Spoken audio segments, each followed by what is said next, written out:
Hi, thanks for joining us on my Nigeria TV. The name is Abrantepa. For those who have been watching GhanaWeb TV, the face is quite familiar, right? Yes, but this is my first time on this channel, and I am happy, excited to interview one of the persons making it big on TikTok and then on Instagram as far as Nigeria comedy is concerned. Mariam is my guest on this show. Hi Mariam, thanks for joining us. Hi. How are you doing? I'm fine, how are you? I'm good. I'm told that in I've forgotten the language actually. Yoruba. Ekabo, right? Yoruba. So Ekabo is welcome.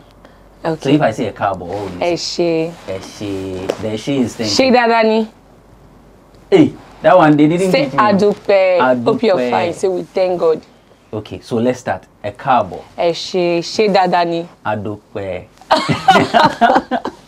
How Did you I get doing? it right? Yes, you did. I see. Welcome to Ghana. Thank you. So what brought you here? A lot, but specifically the Slave Museum. Okay. Yes. So first time I started doing documentaries on slave trade. It actually started when Queen Elizabeth died. So there was one short clip that was trending online, and in the video, I don't know if it was her, but the white lady was throwing food to black, maybe our ancestors on the floor, and they were all picking, trying to eat. So the video was like 20-some seconds. I'm like, okay, I think I want to post this video on Facebook because I have a massive following on Facebook. I'm going to 1 million followers there. So, but it's short. Facebook accept from 3 minutes video. I'm like, okay, let me just make a video of myself talking about it, expressing how I am not pleased with the video.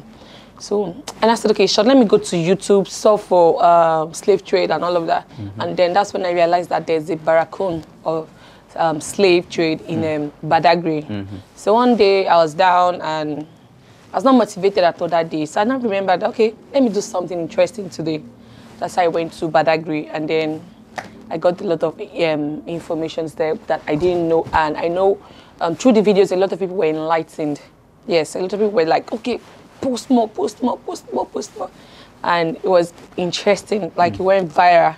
The video has over 2-point-something million. Just the part 1, I think we have like part 1 to part 15. But it was long, so we had to cut. And then from there, I'm like, okay, this is really big. People started even giving me money, like, please enlighten us more. We didn't know about this because in Nigeria, you don't teach histories in the schools anymore. Oh, really? Yes, Why? they don't. Why is that the case? I feel like they are trying to hide the history of our ancestors from us because maybe they feel like we might start fighting or because the story was not a good one. Is it one state or the entire Nigeria? The entire Nigeria. I see. Yes. So, and the people are quiet about it? Like the government? Nobody cares? Everybody cares. Okay. I care. And so my videos were able to enlighten a lot of people, and people were so interested. The part 1 has 60-point-something thousand shares. So in time to come, people will still be watching it. So it was becoming interesting. After we got to know, see the first story building in Nigeria is still in Badagry. And then the first, many things. Then from there, I'm like, okay, I need to go deeper in this research. So that's when I realized that there's another one in Benin Republic. So I went to Benin Republic, I got the informations there. But in Benin Republic, their president is renovating everything. So most of those things were not there anymore. The buildings, unlike Badagry, where there are chains, there are all those things that were used on the slaves. But in Badagry, they didn't, even some of them, a lot of the buildings have collapsed. So they were trying to build monuments and to replace them, but which they were, at the time I went to Benin, they weren't there. So after everything, they told me that all my fans, they will say, go to Cape Coast. There are a lot of stories you need to uncover for us. They go to Cape Coast. I'm like, okay, I'm going to go to Ghana. And finally, I'm here. And there's this guy that does this traveling vlog on Instagram. So he made in one of his videos, I saw that there's a plane in form of a restaurant in Ghana. I'm like, okay, I was taking down things I will do in Ghana when I come. And then, but yesterday we went there, we saw the plane, but it's not functioning anymore. And do you know how much they were charging us to just go and take pictures? I wanted to do a documentary. They were charging us 100 cities just to take pictures. I'm like, whoa, I think it's per person. Yes, one person, 100 cedis. Which place is that? I don't know. Around the airport, right? Yes. And how much do they charge in Nigeria if you want to use these? They're not expensive. Like the slave museum I went to, per head is 500 naira. That's like how many cedis? It's not much. So I'm like, and that 100 cedis is like 10,000 naira in 10,000 in naira. So it's way expensive. We pay 5,000 there. So it's like 9,500 naira extra. So it was too much. So I'm like, okay, let's go. These ones are not even ready for us to do our documentary. So since I decided to do other things like in Nigeria versus Ghana Jollof, which I actually found out that Nigeria Jollof is sweeter than Ghana Jollof. Oh, no, that's not true. No, that's not Nigeria true. Jollof. It's tried and tested. Why do I look bloated? It's the Ghana Jollof I ate.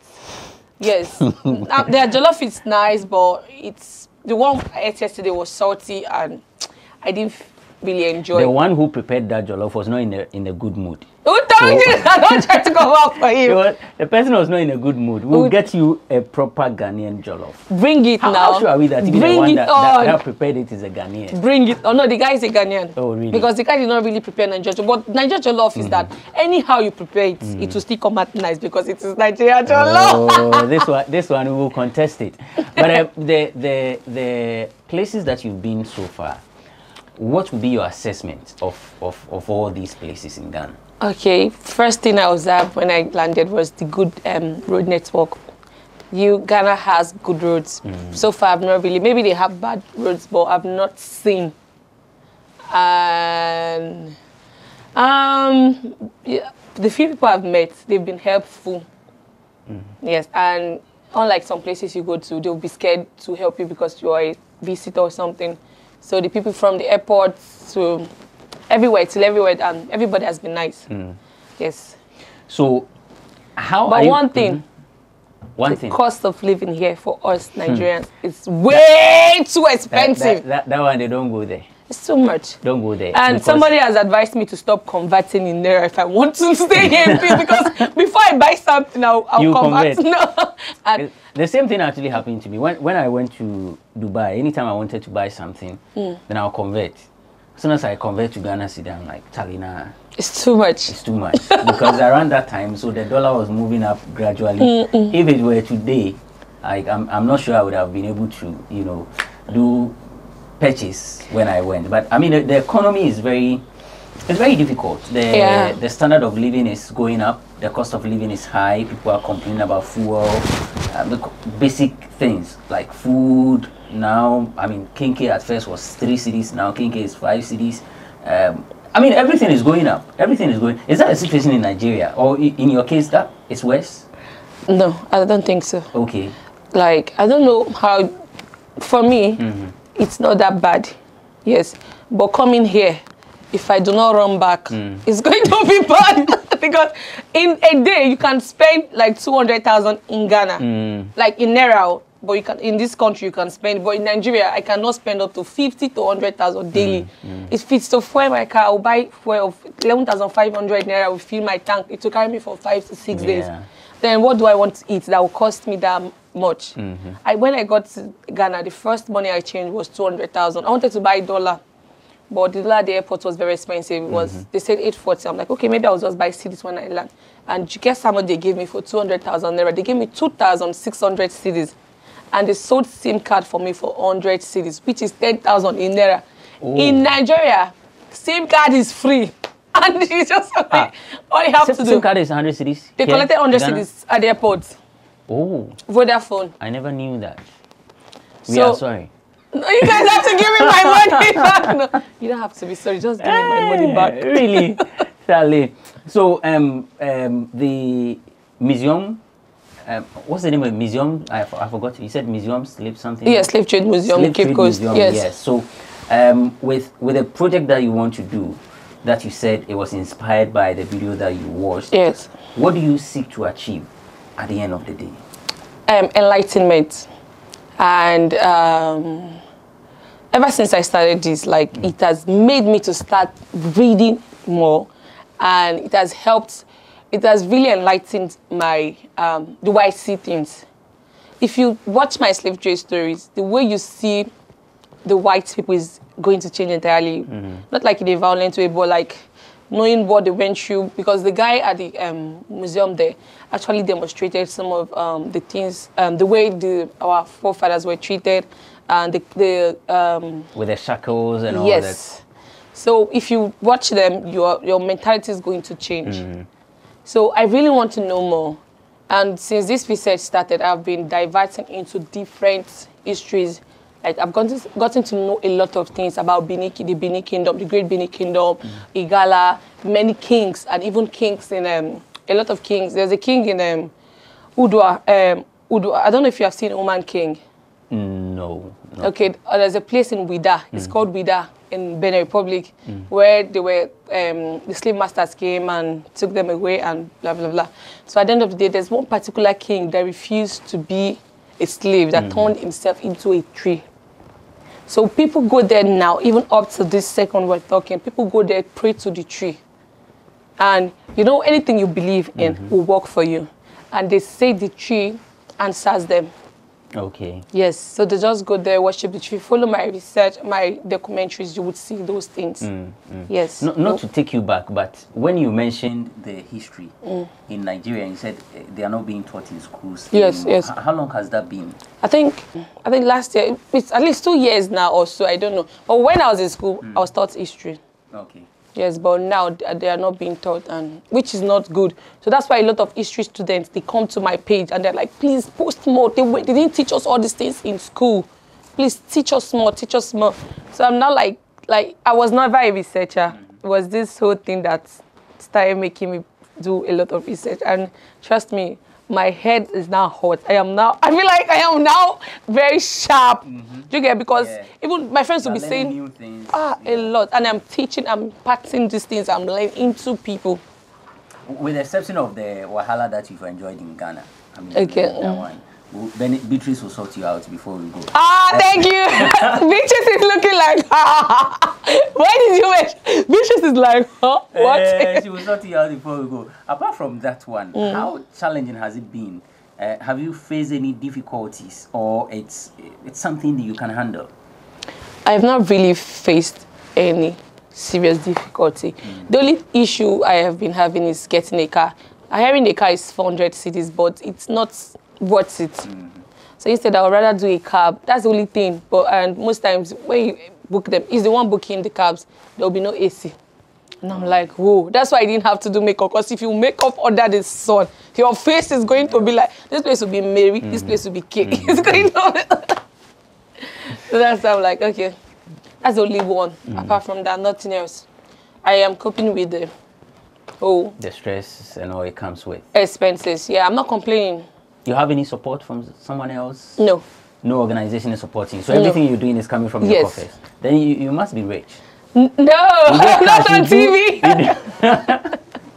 I mean, the comedy is paying. I'm sure there are other things that you do as well. Yes. Aside from comedy. Yes. Yeah, so the money is there. There's no money. Oh, so how are you able to finance this one? I don't know. Or it's not cost effective. You are not spending so much on it. I am spending so much. You know what it takes to come here. So how? And then I'm paying for my apartment for 1 week, and you know how much I pay daily. You know, going around in a day, I spend more than 2,000 cedis. Whoa. Is it up to? Yes, now because I changed. I've changed a lot of times. I've bought I just bought another one that's in our account, and I just bought it this morning. So it's very expensive. I see. So are you looking forward to partnering any institution, or probably seeking sponsorship, anything from the corporate entities? Because I'm tempted to think that at a point it will be it could be difficult for you to handle the financial aspect of it. I don't know your bank account anyway. Okay. But do you intend having people on board, the corporate entities, to help you do this? No, I don't. But before I came to Ghana, somebody reached out to me. They say they do this. I've forgotten their name, but they say they travel around the world, but they want me to influence for them. They are going to be the ones searching for the stories, but I'll be the ones telling the stories to the public. And then they want me. They reached out to me before I think the day before I came here. But I'm not looking for support for anybody. I make money from my videos. Okay. Yes, and I don't do things for free. Never.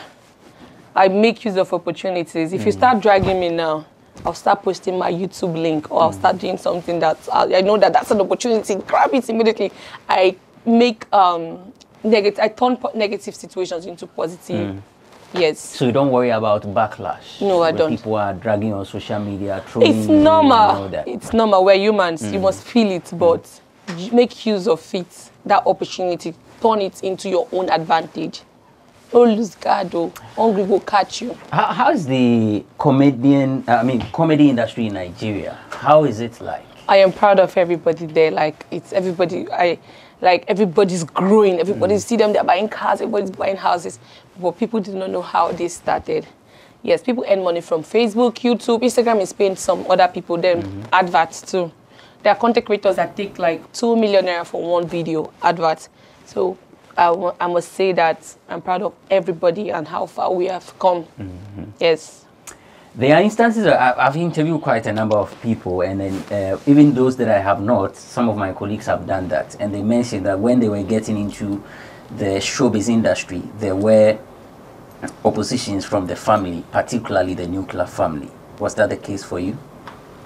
No. You had your mother, your father supporting you in the comedy industry, or they wanted you to do something else? I have an LLB, but mine was started, I know I studied law in my 300 level. My dad is a very strict person. My 300 level, law was becoming very difficult for me, I won't lie.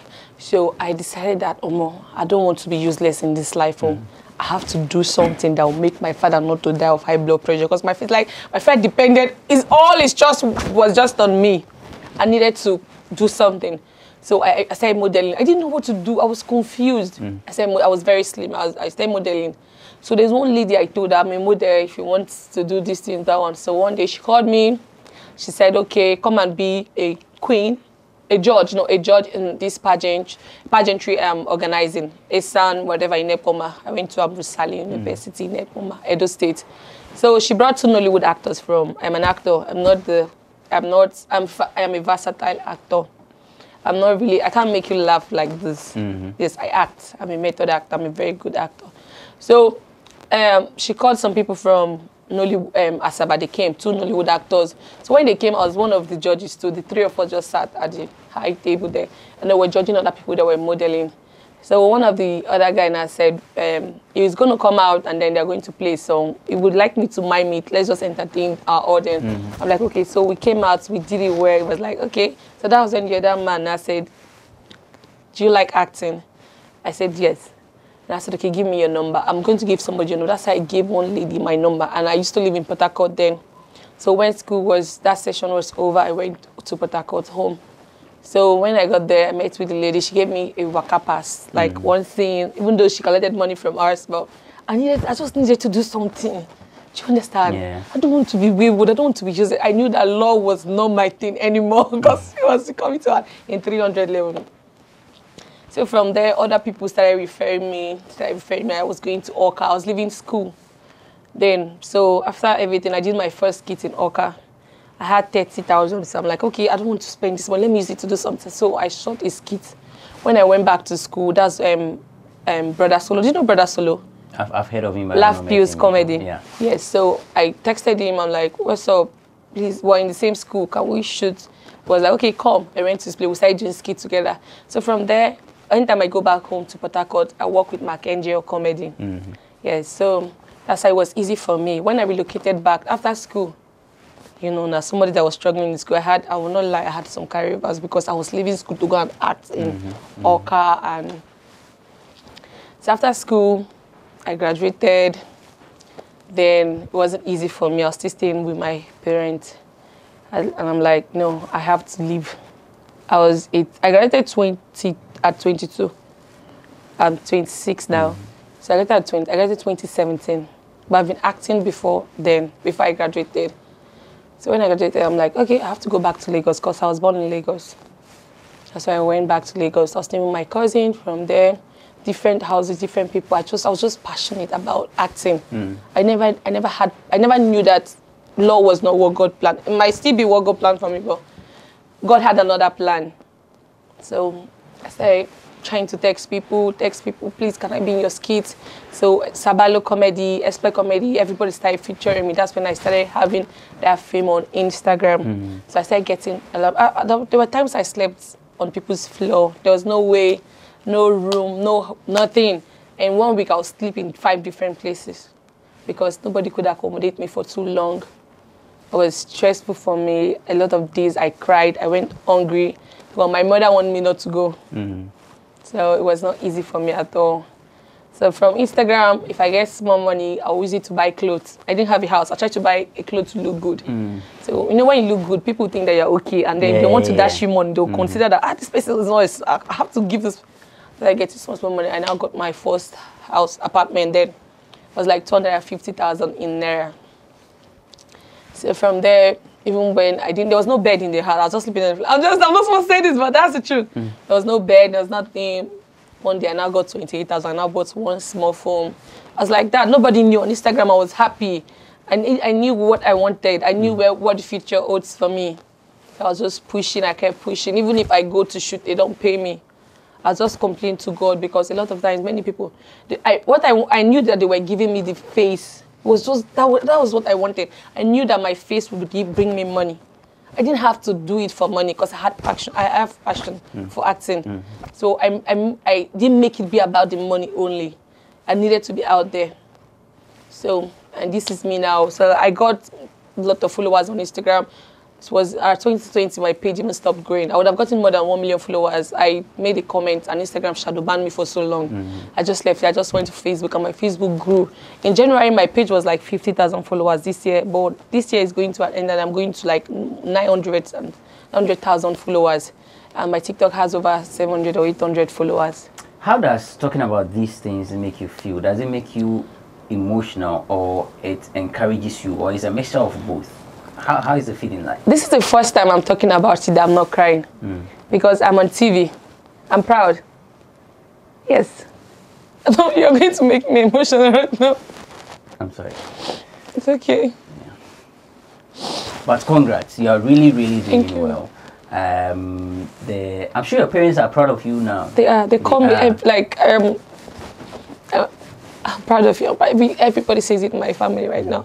My dad, and I don't let them, even though they work, they do their own thing. I don't let them lack anything. I just try to support. I even told my dad is the first man. I told him to resign. He said never. He said he's not going to. I said like I'm going to be paying you whatever they're paying you. I'm going to add to it. He said no, he doesn't want to. Let's go for a short break. We're going for a short break. We'll be back. No, I'm fine. I'm fine.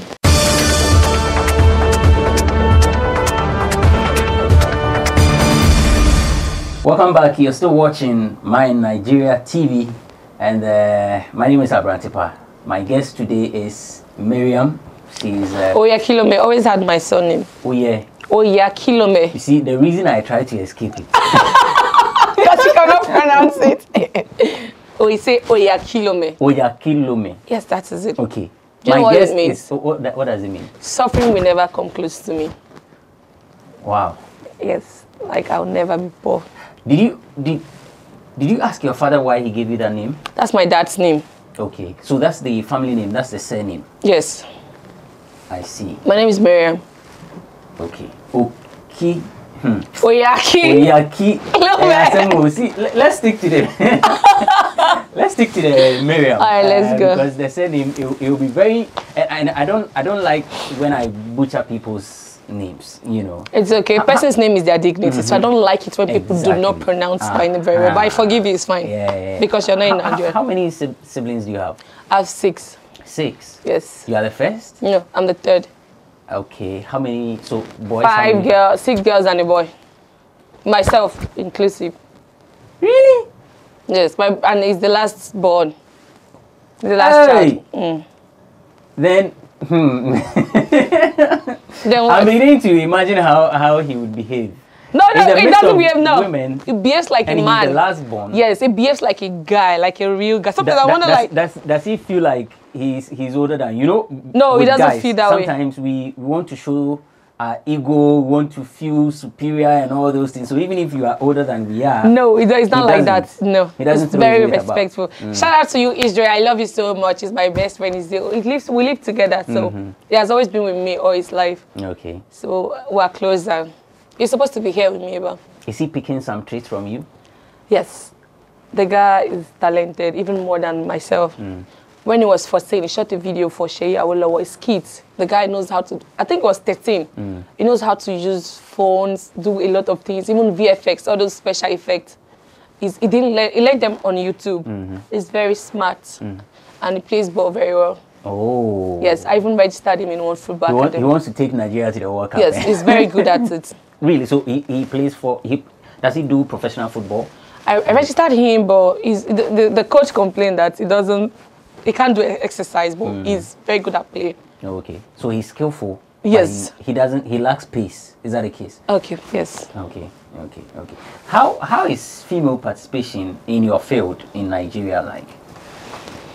Sometimes it's stressful. You know, the guys are, no, really, especially my Edo brothers, they make me feel special. Like, unlike, I won't lie, the Lagos content creators, sometimes they make you feel less obvious. Not like all of them, maybe one or two of them, but my Edo brothers, they always make me feel special. If I call them, I say, okay, I need you to help me do this, immediately they'll do it, even financially, anything. So they always support me, and it's not too difficult in Nigeria, and there are not a lot of female content creators that are known. Yes, but for now in Nigeria, I'm the only female content creator that is doing this whole research and traveling around. Why do you think there are a few people doing what you are doing? Maybe because not everybody likes to read, and not everybody likes to travel, and not everybody likes to do research. This is taking my whole time. Like, I'm supposed to be at home, relaxing, but I'm in another country, and I want to use my own, another country. Thank you. I'm not Ghanaian. I'm in another country, even though I'm not enjoying the food I've been getting so far. I'm starving, but I have to work. Oh. Yeah, not everybody would want to leave their comfort zone to do all of this. True. Yes, it's stressful. Is it your first time in Ghana? Yes. Okay, I understand why you are not. You're not feeling the food that we are giving you. No, I'm not feeling it. It's actually. Are you not seeing my stomach? Since yesterday I ate that food, my stomach has been bloated. Beatrice, over to you. You are going to prepare food for her. Yes, please. Where's your house? I want to eat. Oh, interesting. Congratulations once again. Thank you. And what are you congratulating me for? Oh, you see, it's not easy to do the project you are doing. Yes, it's not. And for the resources that you are investing in, your time, and actually the dedication to the work that you are doing, the focus. At the end of the day, you want to change a certain narrative. Yeah. You want to protect some of the things that we seem to have left behind. Yes. So it is actually a good cause. Yes. And it is actually in order to congratulate you. Thank you. On that field, and then the skits that you've been doing, and everything that you've been doing to ensure that at the end of the day, your parents are proud of you, you are proud of yourself, you become someone that people will look up to, and if not be like you, be better than you, and make the world a very good place for all of us to live. Congrats once again. Thank you. Is there anything you want to leave with your fans? Okay, I just want to tell them that whatever you're doing, keep doing it. Don't give up. I was homeless. I didn't have food. The night I slept hungry, but I knew what I wanted. And then whatever you're doing, money should not always be the first. Oh, money is good, but sometimes you just need to get this connection before you put money, or be out there. Like, that's what I did. I'm just telling from my own experience. It was not about money yet. I know money will come. If you're out there, money must come. So just keep doing whatever you're doing. Do not give up. It's stressful. It's hard. You'll get humiliated. You'll be embarrassed. People will even do a lot of things to you. You'll be betrayed. but keep pushing. Don't give up. Don't let it. Yes, you're human. It's normal for us to feel pains, but do not give up. Keep pushing and don't forget God. Yes, in all that you do, always pray and always thank God. That's what I have for you guys. I love you guys so much. Thank you for loving me too. Thanks for coming. Mariam, she has actually agreed that I should leave the surname out, but mention the surname. Let me try if I can. Oyakhilome. Oyakhilome. Yes. Okay. So I had this interview with Mariam Oyakhilome. Me. It's okay. What's your name? Abrantepa. Abrantepa. Abrantepa. Abran. Bran. Bran. T. Pa. Abrantepa. My name is Mariam Oyakhilome. Yeah, say it. Go ahead. I mentioned just one name. Abrantepa is one name. That's like Mariam. If I should add the rest. What's your surname? Benefo Boabin. How am I going to pronounce someone? Benefo? No, we're going to do it. You're going to pronounce my surname and I'm going to pronounce yours. My surname is Oyakhilome. Okay. Oh yeah. Oyakhilome. Say your own. Benefo Boabin. Benefo na Oh, guys, thank you for watching this interview on My Nigeria TV. Of course, watch out for more content on My Nigeria TV and also on GhanaWeb TV. And if there is anything that you want to know about, Ghana, about Nigeria, the rest of the world, visit mynigeria.com and then GhanaWeb.com. Thank you for watching. My name is Benefo Boabin Abrantepa.